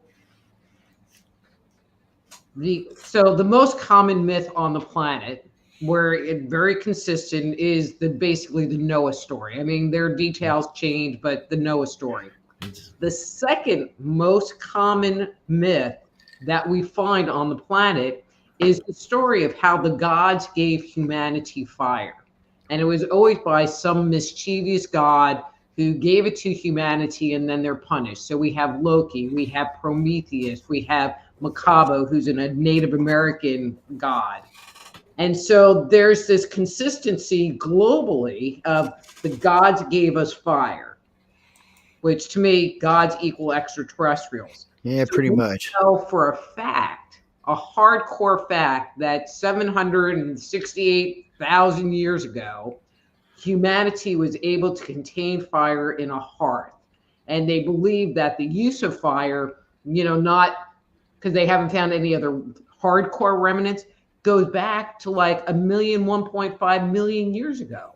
So if the gods gave us fire, and why would we make up that story that the gods gave us fire consistently? It dates back to 1.5 million years. And that story has just stayed with humanity all the way up to the present time, which says that the extraterrestrials were here back with Homo erectus. Well, there's a lot of things that we found that, we just don't know where they came from, how we understood it. It's like electricity. A friend of mine, this was funny as hell. He lost $500 to me the other day. He goes, well, Benjamin Franklin invented electricity. I said, well, yeah, maybe. He's like, what do you mean? Yeah, maybe. I said, in case you didn't know this, they used to have a battery 2,000 years ago to electroplate gold. He's like, no. I'm like, oh, yeah. He's like, no, there was. I said, oh, yeah, there was. He just lost his bet. He said, well, what the hell? I said, it was just lost with the Alexandria, when the Library of Alexandria went. But I said, there was so many, like I said, they think they just now figured out how to make Roman concrete. This is concrete they poured underwater in Rome. That's what, 3,000 years old, 3,000 years. It's not even chipping. Yeah. They love this. I have a commentary about the Baghdad battery. So, and this is just kind of a funny story. And so my late husband he and I would spend hours talking about like ancient mysteries and conspiracies and whatever. And I was having people over for Thanksgiving. And so in my kitchen, we always had a candle burning. And so there was soot up on the wall. So I'm like, okay, I need to clean that soot off the wall. That soot was not coming off. I ended up repainting my kitchen like in 2 days. But the moral of the story, and this is where we went with it. So if people were burning fires in these caves, in the pyramids, to do all of that carving, etc., there would be soot on the ceiling. So there would be. Yeah. So perhaps they were using some other form of lighting in those inner chambers, aka like the Baghdad battery, or the kind of light bulby looking thing that you see in Jericho, or however you say that. Well, there's a couple of hieroglyphs, and we'll talk about that in a second. But what's even worse about the pyramids, guys, is so if you could take this is an easy one. Go get a torch, go in a closed room, and close the door. Within probably 5 minutes, the torch will go out. You want to know why? Because it burnt all the oxygen out of the room. So unfortunately, these tunnels were so long and so deep that and back then they didn't have fans or anything to pump oxygen down into the areas. If you were burning any type of burning anything, you were depleting your oxygen in no time at all. You would have been killing people left and right because they would have been dying from no oxygen. And they've tested this, by the way, in case y'all didn't know this. This has been tested in 3 different pyramids, and they could not get any further than I think it was 110 feet inside the pyramid before the damn thing went out. I believe it. So now if you go look at the hieroglyphs show something that's weird. They show what looks to be a snake thing, and it looks like a tube, and inside the tube looks like an eel. And this snake thing connects to the tube, and then there's an eel in making electric signs. So it looks like a ball with a filament is what it looks like. Mm-hmm. So who invented this? And obviously these were there. This is something else that was probably lost with the great Alexander Library. Somehow or another, they had some type of modern electricity in there. And you can go look. You don't take my word for it. It's in several different hieroglyphs. You can go look for it yourself. And they had some. They understood something, because some people thought what they were doing was catching electric eels and putting them in tubes with water and shaking them around so they would glow. Maybe. Doesn't sound like it was very like a good idea to me, but I guess if you had enough of them, maybe so. Well, electric eels don't make that much light. They make a lot of electricity, but they don't make that much light. And like Indiana Jones, they suggested in their movie that they use mirrors, parabolic mirrors, and they reflected the light in throughout the chambers. But they have since proven that they can only make like 5 bends in the light before it becomes so minimal of a reflection that you really, like it dims too much.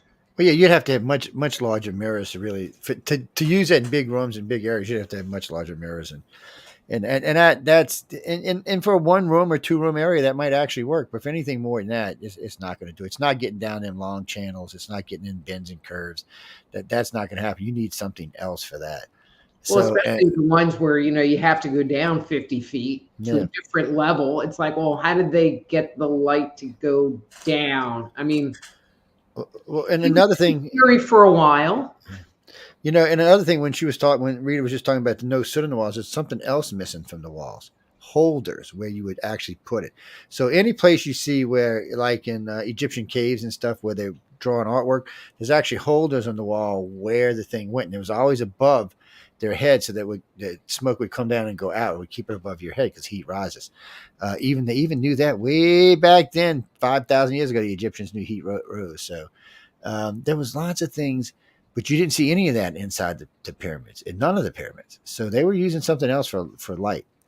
What it was, no, it was not mirrors. It was not flames.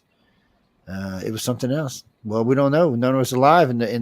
They figure that the burning of Alexandria set us back at least 1,500 years. That's what they figure. Oh, more than that. And then when they already say religion put us back at least 500 to 1,000. So if you look at these two things, we're at least 2,500 years back. So think about this as 2024. This should be more like 40, 49 or something in technology wise. That's how far we're back, and we're missed. And then some people say the computer was an accident. Wasn't supposed to have it because we retrieved a chip from Roswell. They think that's where we actually got our first microprocessor from. And what's and what's funny about that is in the Roswell newspaper, I think it was Roswell newspaper, 3 days after the crash, they had 3 things in the paper. They had what looked to be some type of bendable aluminum, like an aircraft aluminum of some type. They looked like fiber optics, like what we would consider regular fiber optics, and what looked to be a microchip, a really tiny one, but a microchip. None of this stuff, if you've seen it yourself, that's what you'd come to the conclusion of. And they think that's where the microprocessor came from. Because remember, there really wasn't a natural progression. Even though microprocessors are silicone and tubes are silicone, there wasn't really a natural progression from the vacuum tube to the solid state chip.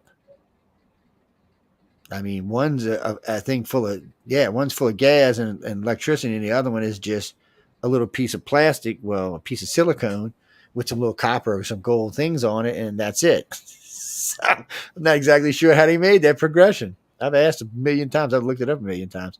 Well, dude, I got degrees in electronics and avionics. I got a bachelor's in science. I'm like, it doesn't make any sense. Well, no, Rita probably has several gifts. When I met her in Roswell, she definitely gave off several. She's definitely got gifts in several different things. Telekinesis, people, I don't. Telekinesis is hard, moving objects. And I say this all the time. If any government held telekinesis, the other government's presidents will all be dead. Think about Trump if he had a guy with telekinesis.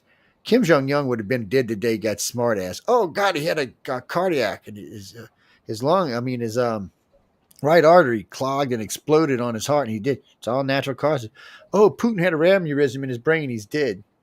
Xi Jinping had a blocked artery in his chest. He's dead.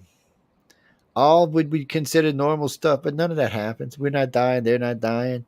People what I find interesting is the only evidence, air quote, that I've ever seen about telekinesis are those ancient videos that came out of Russia, with the girl rolling the pencil around and like that. And after that point in time, either it went deep underground or maybe you have to take another look at it. And is that something that's possible?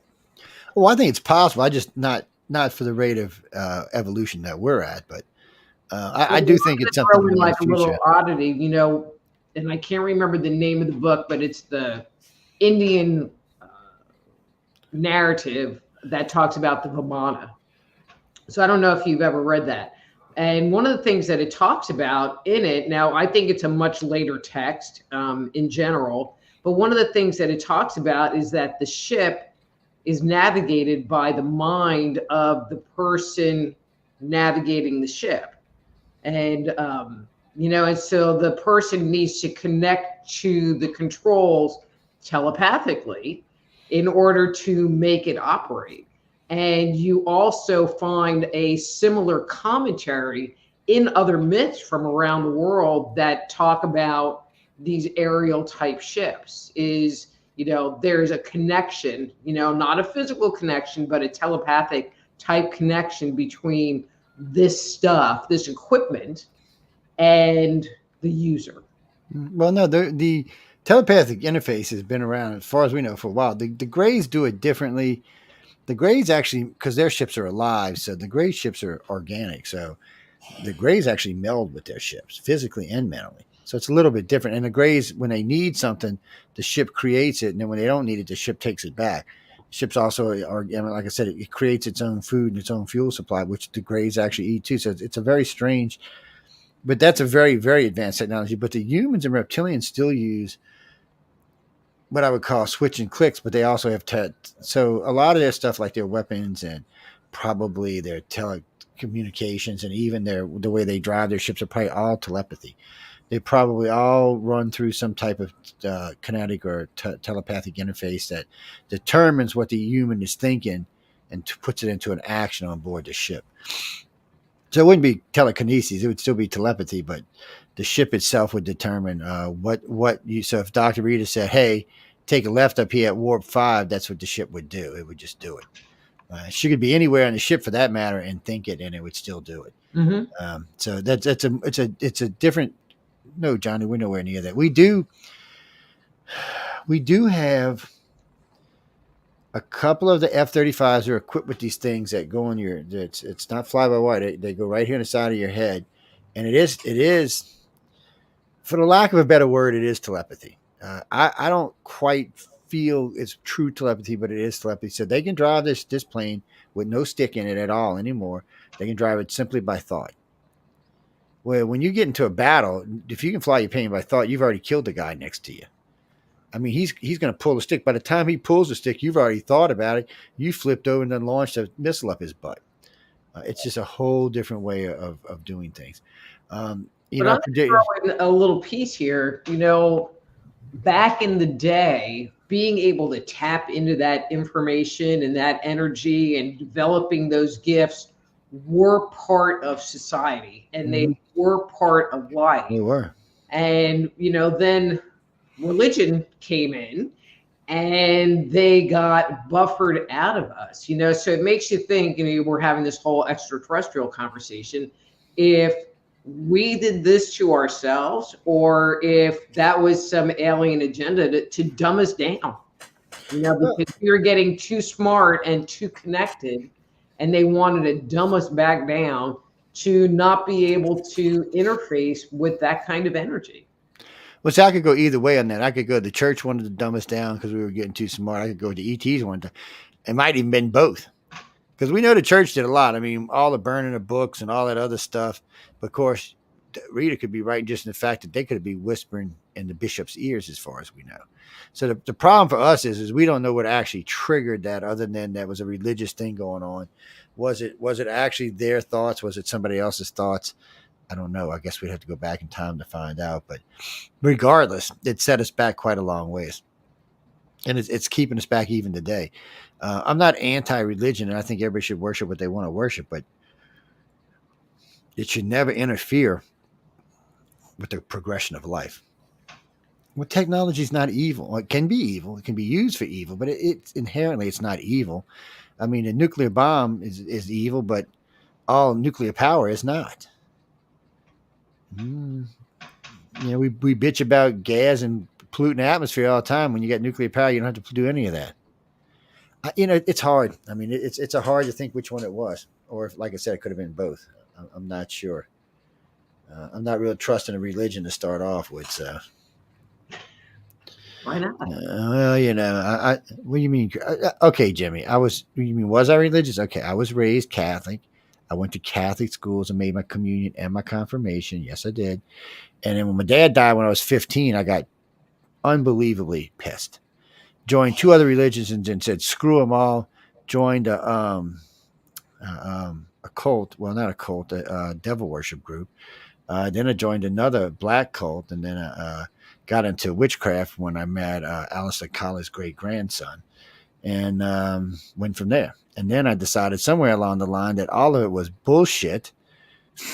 I'm not kidding you. And then I decided that life had other things to offer me, and it did. And when I dropped all of that baggage from the religion all the way through all the other stuff, my life got better. I'm not going to lie.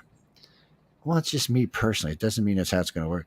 Well, I'll tell you something else. We have noticed that contactees a lot of times go through a lot of different religions, or a lot of different, like dragons. They like dragons, or they like demons, or they like, really fantasy stuff. Yeah, just stuff that can take their minds off because they're looking for answers. Some people look for it in religion. Some people look for it in the arts. Some people look for it in fantasy. That's why we have that listed on the website. If you have an interest in vampires or this, an unusual interest, you might want to look into this. Well, that's another thing I always win a lot of money with, is that we have a reptilian section in our brain. People get so pissed off when I'm doing a lecture. I tell them that. I was doing a lecture in Mississippi State, and I said, well, all y'all in this room have a reptilian section in your brain. Oh, we do not. I said, wait a minute. You're college kids, and you're telling me you didn't know you had a reptilian section in your brain? I said, shame. I said, who's your damn teacher? We need to have a talk. It's what makes us who we are. Yeah, without it, we'd just be that little race that the Sumerians brought up that used to be a slave race to the whatever the human aliens names are. I stay away from names because I've heard too many names for 2 different types of aliens. I just gave it up. I just said the hell with it. And then some people, when I ask them what an Anunnaki is, I get 3 different descriptions. So I just gave it up. Some say it's a human alien. Some say it's a reptilian alien. Some say it's the Greys. I'm like, that's enough of that. Well, the biggest thing is nobody really knows. Okay, they're not the reptilians. I can say feeling very confident, not reptilians. But whether they're Greys or whether they're Nordics, it's kind of hard to tell. The myth suggests that they were white and had facial hair, which kind of leads me to believe more Nordics, but it doesn't mean that they weren't the overlords and their sublings were the Greys. I mean, the reptilians totally separate. Yeah, so for Earth people. So it's weird. So we did a couple of different programs we ran.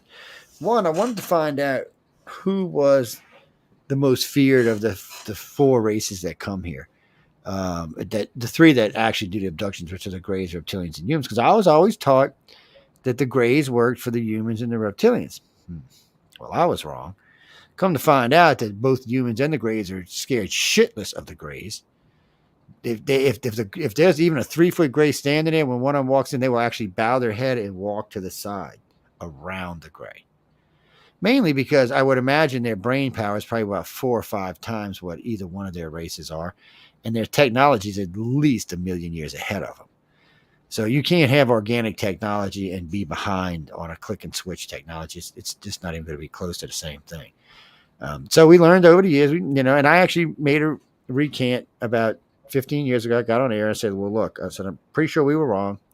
It's looking more and more like the Greys might be the more advanced of the 3 races, and the more, because people don't realize it. Yeah, there's a 3-foot Grey, but there's a 5-foot Grey, there's a 7-foot Grey, and there's a 9-foot Grey, and they come in 3 different colors, and none of which are gray, which is just, so the whole thing is just kind of strange.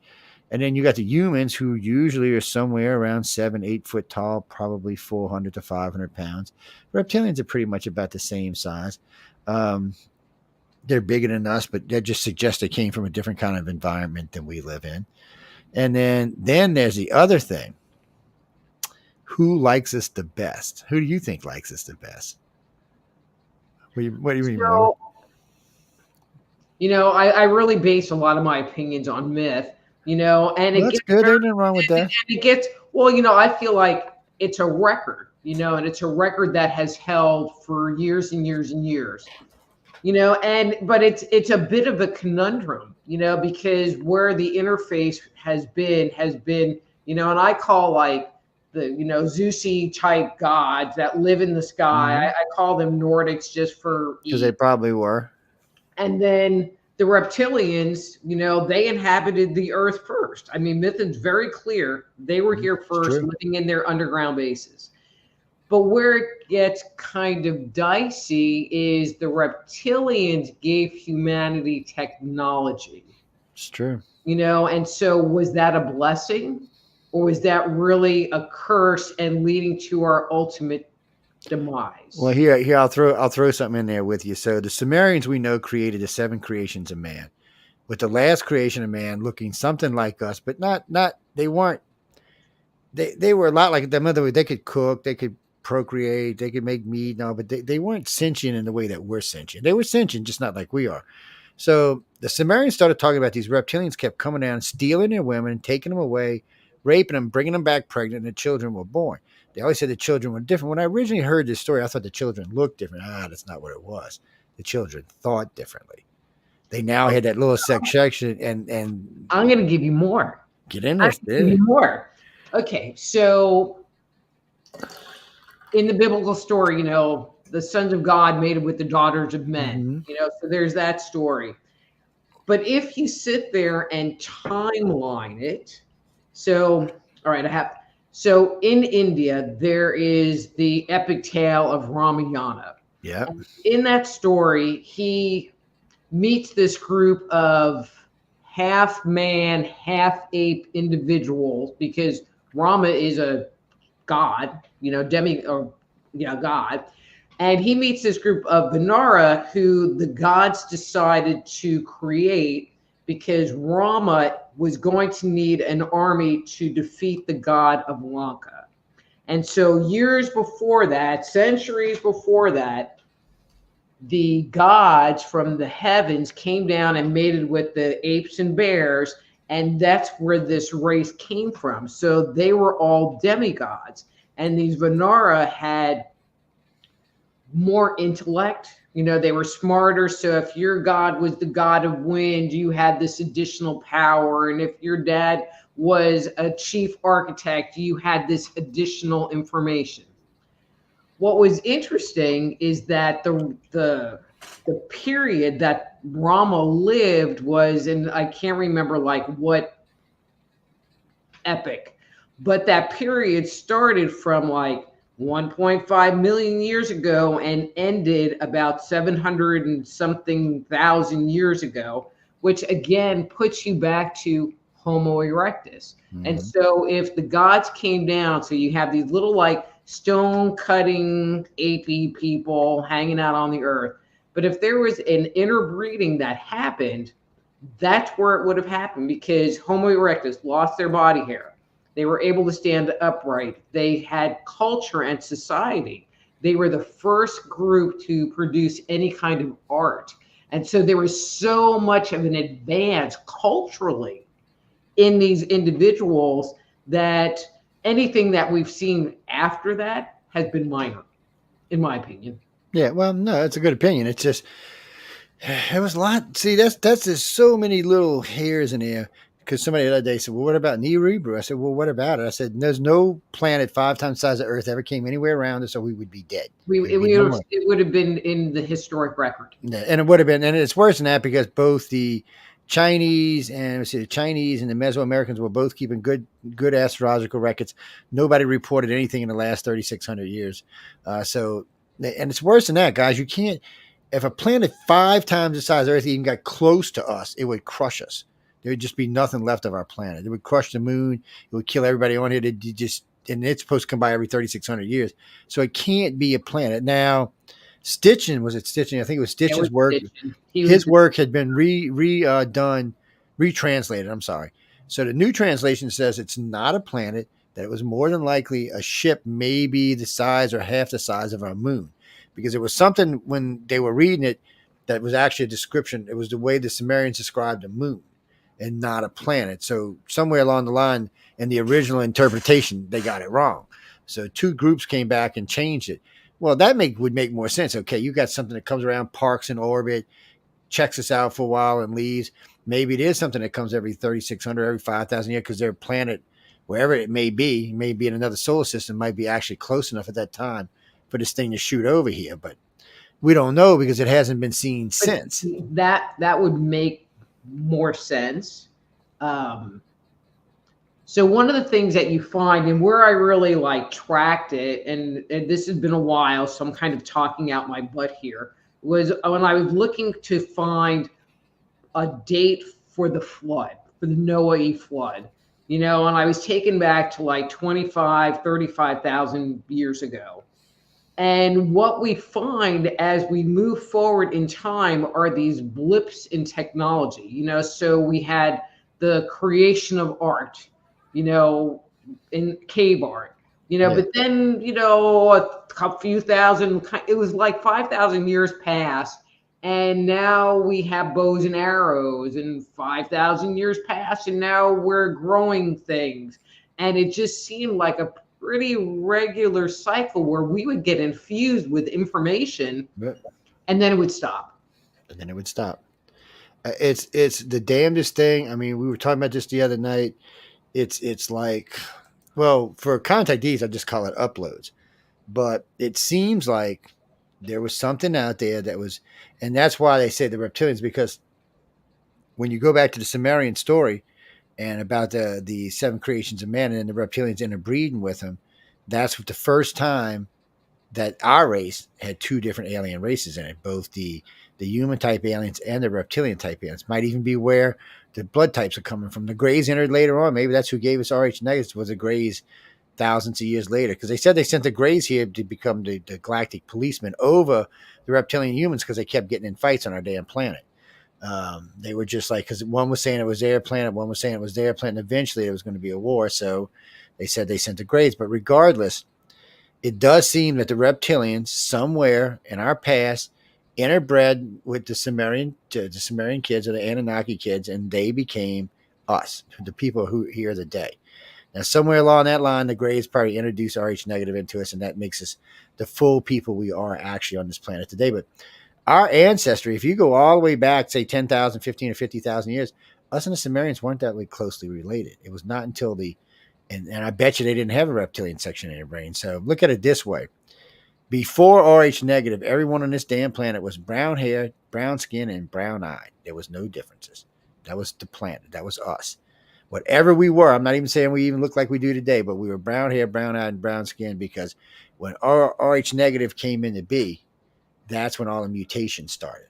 That's when the mutation of blood started. That's when the RH negative started. That's when the green eyes, blue eyes, yellow eyes, red eyes all started at the same time. It was a mutation.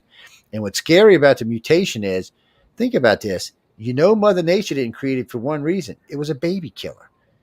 Until somebody came up with the anti-denigen D gene, we used to have to get blood tests before we got married because we could be incompatible to have children. Because RH negative and RH positive were not compatible to have children. That just only happened in the last 50 years or so. I'm sorry, not even that, because I had to get a blood test when I got married. So it happened in the last 25 years or so that we can actually have children now without having to have blood tests. So we knew Mother Nature didn't create that. She would have never killed anything that killed babies. So if you've got 15 to 20% of your population breeding with the other 80%, so half those babies are going to be dying. The population is not going to be going up, it's going to be going down. But somehow or another, with all of this going on, RH negative managed to get traction, and then someone invented a gene that allows it to just multiply now. What does that mean for us? Does it mean anything? It's got some kind of significance because it wasn't there before, and now it is. 2 million years of evolution without RH negative. It's a recessive trait, so it would mean only 1 in 4 people would get it if you had 4 kids. So it's a strange thing. I don't know what to tell y'all guys. What do you mean? No, Jack, you got that wrong. Okay, so the child will always have the blood type of the mother, not the RH factor. That's different. Yeah, so if the mother's O, the child's going to be O. If the mother's A, the child's going to be A. But it does not have to have the same RH. If the mother's O positive, does not mean the child will be O positive. It just means it'll be O. Yeah, I asked that when my son was born. I most certainly did. I wanted to know. I didn't know, so I asked. When in doubt, ask the question. Yeah, well, we're all going to get there. Well, we only got 10 minutes, so you better get some questions if you're going to get them in, because we got to go, because, Michelle's up next, and she don't like when I run into her time. She start writing to me and calling me and stuff. She'd be calling Dr. Rita. Rita, what you doing? Tell him to get off the air. It's all Joe's fault. It's all Joe's fault. It's Joe's fault. Oh, no. Give him the, well, shit, we forgot. So tell more about the book right quick, because we got off on talking on all kind of alien stuff. I'm gonna invite her back because we didn't plug the book near enough. I'm just gonna, there's just too much to talk about with that. So I'm just gonna say the book is available on Amazon.com, BarnesandNoble.com. Dang, it was me all along. If you want an autographed copy, please go to my webpage, soulhealer.com, and you can check out all my stuff. And I think the most, what I want to invite your people to is every Thursday night, 7:00 Central, I do a live stream and open up the chat and allow people to ask questions and get on-air psychic readings, which I've been having so much fun with it. Just so much fun. Man, I wish you did that show on a Saturday or Sunday. I'd give you a place to live on it. You need a network to be on. Well, no, what time is it on Thursdays? It's probably in the evening. 7 p.m. Central. Yeah, God only knows. So they can go to, I'm just going to pitch, so they can go to Dr. Rita Louise -live on Facebook, which is a group, and it streams to that. Or they can go to Just Energy Radio on YouTube. So that's Just Energy Radio on YouTube, and it streams to that, or to Rita Louise on Rumble, but you can't get into the chat. So, which I'm a little bit disappointed with, because I get good numbers on Rumble. Yeah, Rumble's actually does pretty well. I'm been surprised by some of Rumble's numbers. It does well. No, that other one doesn't. Anyway, we're not going to get into that, but no, Rumble does pretty good. Well, Rita's got a good solid following to start off with anyway, so she's been around for a couple of days. And she's like 35 or something. I don't know. I lost track. 27. Yeah, that works. 27, 30. Well, how old am I? I like pitch a bitch here a second. So this woman I know who picked my brain about live streaming just posted a thing about doing a live stream called, and I'm going to just say blank live, get on air free counseling. Like, wait a minute. So you talk to me about live streaming, and I talk to you about StreamYard, and I'm like, I was pissed off because I should have charged her for the section. You should have. All she did was pick my brain. Well, I thought we were just visiting, which it wasn't. And then she turns around and pulls that crap. And I'm like, really? Yeah. You take the name of my show pretty much and just change a couple of words. So what you're an hour now or 2 hours? An hour?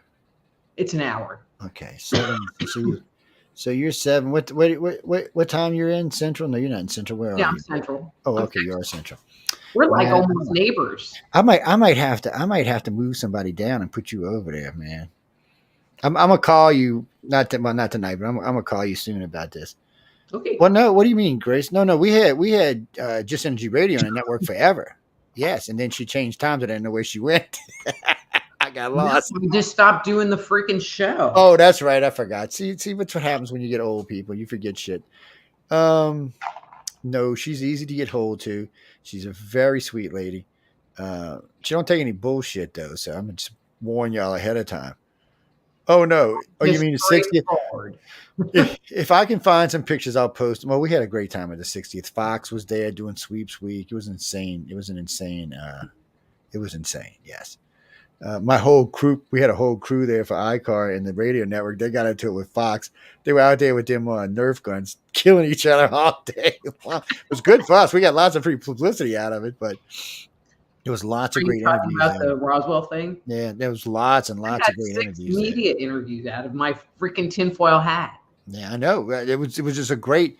There was a lot of good interviews there. There's a lot of good press there. It was probably the best press I've seen at any conference ever. I mean, I haven't maybe Stephen Bestselling gets some good press when he does X conferences, but I wish he'd do the X conference again. It's my favorite conference because you get to dress up when you go.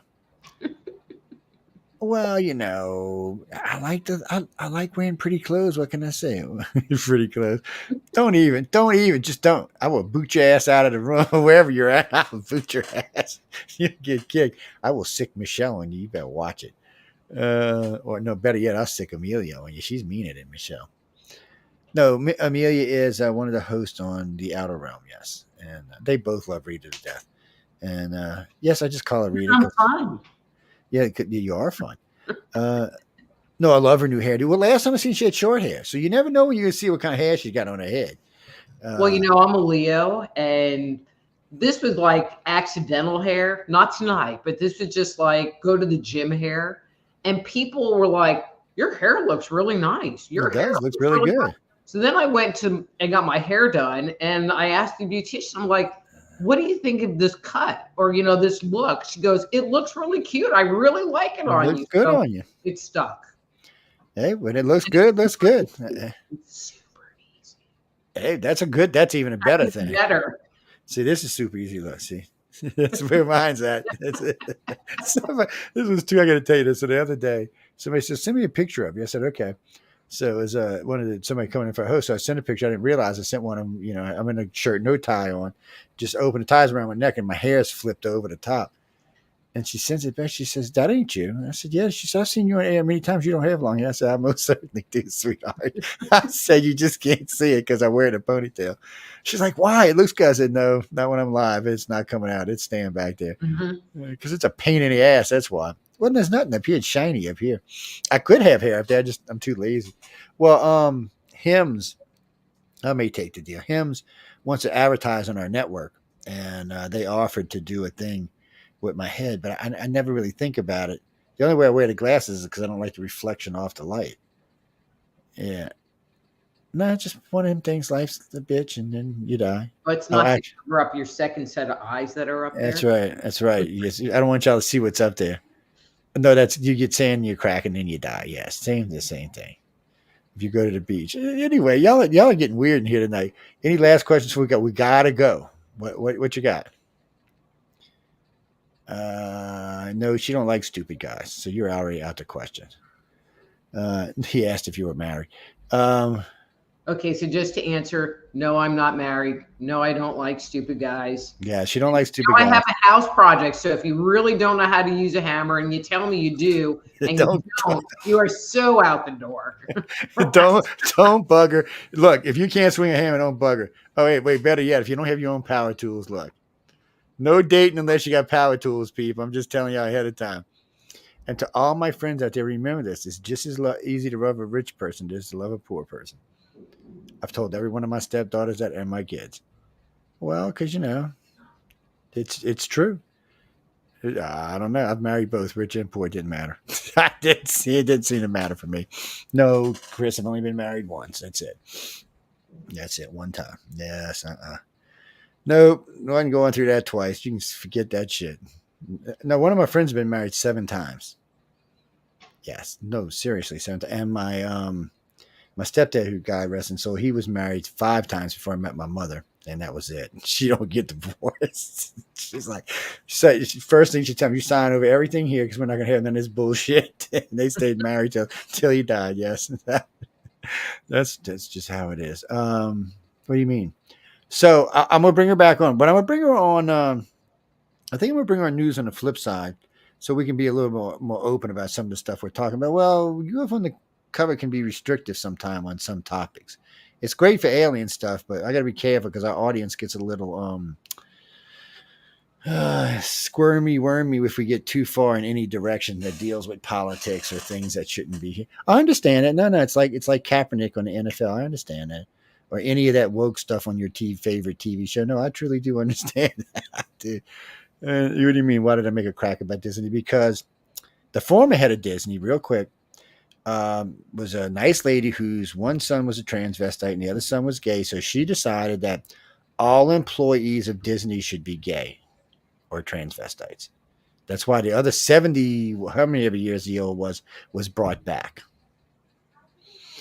Well, because a lot of Americans just weren't going to go to Disney when what happened. Yeah, so. I don't know. I don't get into that stuff. That's not my department. That's somebody else's department. That's Jay's department. That's whose department that is. What do you mean? I'd go to Disney tomorrow, man. Yeah, I ain't got nothing against Disney. I love Disney. Even though I think they're not making as good television as they used to, but I still love Disney. Yeah, sure. Take your kids to Disney. Don't let them get eaten by an alligator, mind you. But anyway, we gotta go. I'm sorry. Dr. Reed, you got any parting words before we leave out of here? These weirdos. Buy my book. Dang, it was me all along. Amazon.com, Barnes & Noble. Visit me at soulhealer.com. Set up a time and schedule a private consultation. Get out there and learn something.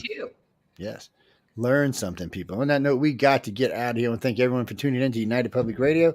US Undercover. Dr. Rita, thank you very much for joining us. Guys and girls, y'all go out and have some fun. Be sure y'all go check out the Outer Realm coming up next, or as she is probably already live. So be sure you check out them. And until next week, or until tomorrow night, or Friday night when I'm getting in trouble, I'll see y'all then.